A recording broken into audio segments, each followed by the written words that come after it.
नमस्कार, आप देख रहे हैं पोल खोल पोस्ट और हम हैं राजू गुप्ता। आज हम एक विशेष व्यक्ति से आपको मिलाना चाहेंगे। राजनीति के गढ़ माने जाते हैं कांग्रेस, जहां विधानसभा से सिहावल आता है, उनके कांग्रेस के गढ़ में छेद करने वाले और अपना परचम लहराने वाले और बीजेपी का झंडा बुलंद करने वाले व्यक्ति थे। 2008 में उन्होंने कांग्रेस के कद्दावर नेता स्वर्गीय इंद्रजीत पटेल जी को हराया और उसके बाद बीजेपी का परचम लहराया। फिर उसके बाद 2013 में उनके पुत्र से पराजित हुए। पराजित होने के बाद फिर कांग्रेस की सत्ता फिर वहाँ पर आ गई और फिर 2018 में जब उनको टिकट बीजेपी से नहीं मिला तो वो निर्दलीय चुनाव लड़े और ज़बरदस्त टक्कर दिए। बीजेपी के जिनको टिकट मिला था वो सेकंड पोजीशन पर रहे, सेकंड में नहीं थर्ड पोजीशन पर रहे और सेकंड पोजीशन पर निर्दलीय रहते हुए अपना परचम लहराया। हमारे साथ में जुड़ेंगे कुछ देर में, हम आपको परिचय कराएंगे और रूबरू करवाएंगे और साथ में बात भी करवाएंगे आपसे हम 1 to 1 कि पूरी स्थिति राजनीति कैरियर में क्या रहा, कैसा उठाव चढ़ाव रहा, आगे की रणनीति क्या है, इस विषय पर हम बात करेंगे। तो बने रहें हमारे साथ, अभी मिलते हैं कुछ देर बाद। क्या आप भी हैं ब्रांड के शौकीन? तो आज ही आइए रेमंड शोरूम सिंगरौली और पूरे करिए अपने शौक हमारे साथ। आपको मिलेगा complete dress, shirt, pant, blazer, jeans, perfume और बहुत कुछ। साथ ही कोरोना में अपने कस्टमर का रखते हैं पूरा ध्यान। Hand sanitization with thermal screening. हमारा पता है सर्किट हाउस रोड नियर अगंतुक होटल सिंगरौली। Contact number 6261237045 7225877048।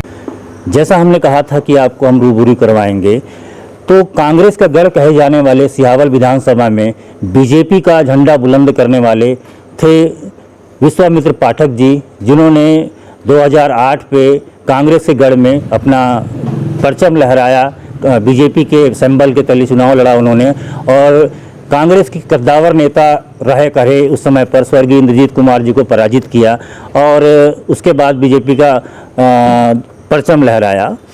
तो पाठक जी, ये जानना चाहूँगा सबसे पहले मैं कि अपने दर्शकों को बताइए कि 2008 में आप चुनाव लड़े तो उस समय टिकट आपको मिली, उस समय क्या स्थिति थी और कैसा उस समय का माहौल था?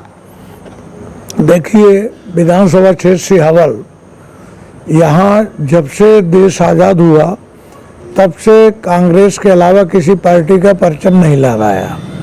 पहली बार 2008 में परचम भारतीय जनता पार्टी का चुनाव प्रत्याशी जीता और 2008 से लेकर 2013 तक उस क्षेत्र में जो हमने काम किया, भारतीय जनता पार्टी का विधायक रहा और 5 साल हमने जो काम किया वो जब से देश आज़ाद हुआ आज तक कभी नहीं हुआ।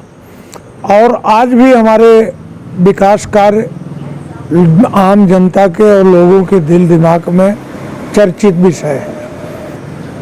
और 2013 में भी हमको टिकट मिला, हमारी बच्ची तो चुनाव के टाइम में एक्सपायर हो गई, मैं क्षेत्र में पहुंच नहीं पाया। 42,000 वोट पाया, क्षेत्र में नहीं पहुंच पाया, चुनाव हार गया। 18 में हमें आश्वासन मिला टिकट आपको मिल रहा है, आप अपनी तैयारी करिए। हम उस तैयारी में लग गए और अंतिम दिन हमारा टिकट दिल्ली से कट गया। हम पर्चा भरे थे, हम अपने शीर्षस्थ नेताओं से पूछे और हमारे जिनको टिकट मिला था प्रत्याशी जो बने वो हमारे संगठन वालों से बोले कि अगर ये पर्चा लौटा लेंगे तो हम हार जाएंगे। तो संगठन वाले सारे लोग बोले कि भाई आप रहने दो, इनको हार न होने पाए, आप भरे रहिए। तो हमने पर्चा वापस नहीं किया। पार्टी का जो दिशा निर्देश था, पार्टी के बाहर हम काम नहीं करना चाहते थे। न उस दिन न आज हमारी आस्था भारतीय जनता पार्टी में है। भारतीय जनता पार्टी में रह के काम करना चाहते हैं और जो भी काम हम किए वो भारतीय जनता पार्टी में ही रह के किए। जैसा कि आपने बताया कि भाई 2013 में स्थिति परिस्थिति ये रही, क्या मानते हैं आप कि कांग्रेस से गढ़ में आपने छेद किया और उसके बाद जो विकास कार्य किया, फिर 2013 में आपको टिकट मिला और आपने बताया कि आपके साथ ये भला स्थिति हो गई, तो हारने का रीजन सिर्फ यही था या फिर भारतीय जनता पार्टी के कुछ कार्यकर्ताओं के द्वारा भी कुछ कमी की गई थी जिसके वजह से हार का सामना आपको करना पड़ा? नहीं, भारतीय जनता पार्टी के कार्यकर्ता संगठन उनके द्वारा कोई नुकसान नहीं किया गया। हम खुद, हमारी बिटिया 3 साल से बीमार थी और आयन वक्त चुनाव के टाइम पे ही एक्सपायर हो गई। तो क्रियाक्रम और ये सब 15-18 रोज उसमें लग गए, टाइम नहीं मिला, हम उतना सघन प्रयास नहीं कर पाए। प्रतिद्वंदी लोग अपने काम में सफल हो गए, हम थोड़ा पहुंच नहीं पाए, केवल दिक्कत। राजनीतिक में अगर माना जाए तो पिता और पुत्र में आपको, अगर राजनीति से हटकर बात करते हैं तो पिता और पुत्र में आपको क्या समझ में आता है कि पिता की राजनीतिक कैरियर का क्या ग्रोथ था और पुत्र की राजनीतिक ग्रोथ का क्या ग्रोथ है? देखिए, व्यवहारिक दृष्टिकोण से पिता में एक अलग तरह की विशेषताएं और गुण थे जो एक राजनीतिक व्यक्ति के पास होना चाहिए, और पुत्र में वो उन विशेषताओं में लेश मात्र भी, जरा सा भी, कहीं भी उनका अनुसरण नहीं है। ये अंतर। क्या आप भी रहते हैं अपने स्किन और बालों को लेकर परेशान? तो आज ही आइए SMS फार्मेसी और मिलिए डॉक्टर BK शास्त्री, जिनसे मिलेगा आपको त्वचा और बालों से जुड़ी हर समस्या का समाधान। तिल, मस्से एवं गुप्त रोगों का विशेष इलाज किया जाता है। हमारा पता है कॉन्वेंट चौराहे के बगल में अटल सामुदायिक भवन के सामने, बिलौजी बैढ़न, सिंगरौली, मध्य प्रदेश। Contact number 7000523918 9009396655। अगर अब बात करें जिस तरीके से कांग्रेस की सरकार बनी, इसमें पंचायत एवं ग्रामीण विकास मंत्री को पद भी मिला गया था और कांग्रेस की सरकार बनी, फिर बीजेपी की सरकार तोड़ मरोड़ के ज्योतिरादित्य सिंधिया लौट कर चले आए, बीजेपी में वापस चले आए। अब 28 सीटों में चुनाव होने जा रहा है, तो क्या मानते हैं ज्योतिरादित्य सिंधिया का कांग्रेस को छोड़कर जाना? और अब 28 सीटों का जो परिणाम होगा तो आपके दृष्टिकोण से क्या स्थिति होगी? क्या कांग्रेस की वापसी हो सकती है? देखिए, ये तो नामुमकिन है, कांग्रेस की वापसी नहीं होगी। और कोई भी पार्टी हो, कोई भी नेता हो, उसको चाहिए सम्मान। अगर अपने पार्टी में वो शीर्षस्थ नेता है, उसको सम्मान नहीं मिलेगा तो वो क्यों उनके साथ जुड़ा रहेगा? तो ये, इसको तो हम नहीं मानते। और ये आप मान के चलिए, जो हम माहौल देख रहे हैं और जो हमें सुनने को मिल रहा है, जिनसे हम लोगों से संपर्क किए, तो उन 28 सीटों में 20 सीट से ऊपर भाजपा को मिलने वाली है, ये आप जान लीजिए। अब इसमें सरकार बनना बिगड़ना, मतलब कहने का तात्पर्य है कांग्रेस की वापसी मुश्किल है। मुश्किल है, मुश्किल है, मुश्किल है वापसी, सरकार फिर से नहीं बन पाएगी। नहीं बन पाएगी, और इसी बार नहीं, कभी नहीं बन पाएगी। ये 15 महीने में जो पंचायत ग्रामीण विकास मंत्री जी क्षेत्र में काम किए, प्रदेश में काम किए, तो रुक ले, और उसको सब जनता समझ गई, पूरे प्रदेश की जनता समझ गई। इनके सारे जो काम कृत्य हैं, वो उनका बखान अभी किया जाए तो कभी भी जनता नाम नहीं लेगी कि फिर से कांग्रेस पार्टी आए। GP Palace offering you for the party, lunch, dinner and staying service with affordable price। मनाइए खुशियों के रंग GP Palace के संग, जहां आपको मिलता है birthday, ring ceremony, anniversary, marriage और भी पार्टियों के बेहतरीन इंतजाम। So book your party now. अधिक जानकारी के लिए कांटेक्ट करें Vindhyanagar, Baidhan road, Baidhan, Singrauli, Madhya Pradesh. Contact number given below. ये कहा जाता है कि जब आप बीजेपी से आपको टिकट नहीं मिली और आपने निर्दलीय लड़ा, अगर आप निर्दलीय न लड़े होते तो बीजेपी की फिर से वापसी हो जाती। अगर दोनों का आंकड़ा भिड़ाया जाए, ऐसा लोग कहते हैं कि जानबूझ के आपने बीच में कूदा और बीजेपी को हराने का प्रयास किया, ये चर्चा का विषय बना हुआ था।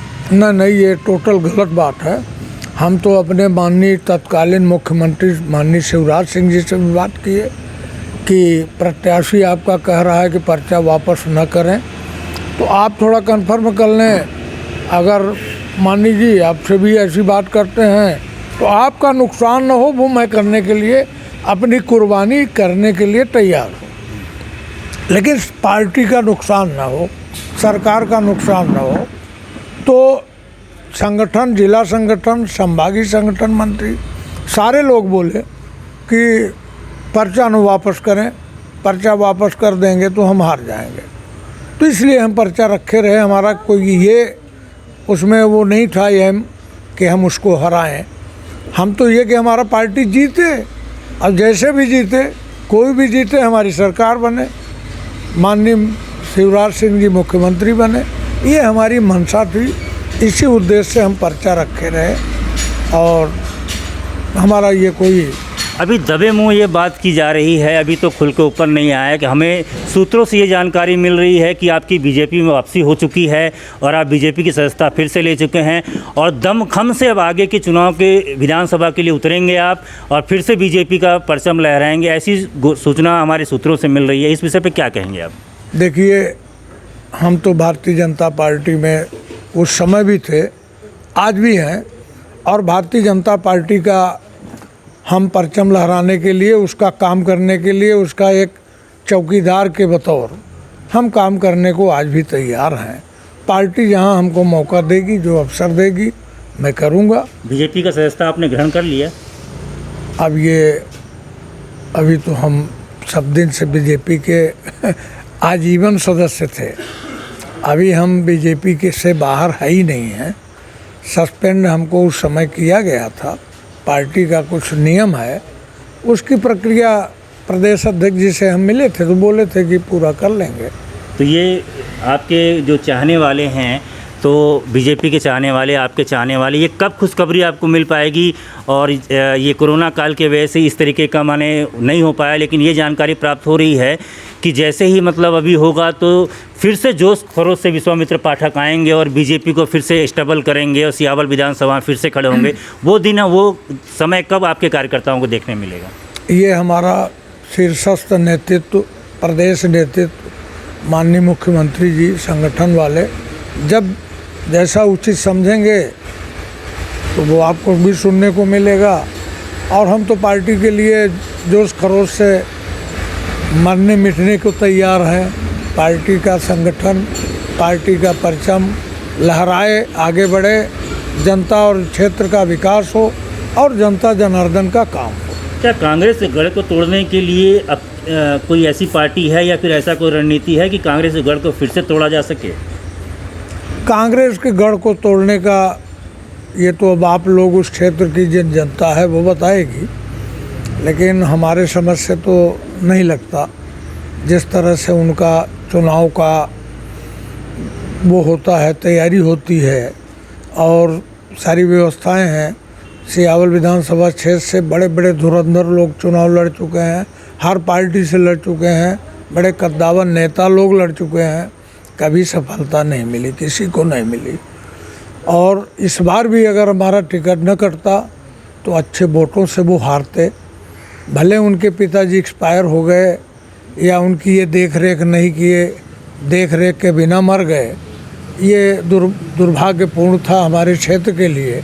एक कद्दावर नेता और एक सोशल नेता जनता के बीच में रहने वाला, और वो एक्सपायर अचानक हुआ, तो अब क्या कहें, ये हमारे क्षेत्र की बड़ी बड़ी कमी हुई है। लेकिन ऐसे नेतृत्व वालों को तो हमारे क्षेत्र की जनता स्वीकार करने को तैयार नहीं है। साफ तौर पे हमारे साथ में 1 to 1 की बात करने के लिए सियावल विधानसभा के पूर्व विधायक विश्वामित्र पाठक जी, जो बीजेपी से थे, तो उन्होंने पूरी बाइज्जत जितनी भी बातें हैं साफ रखी है।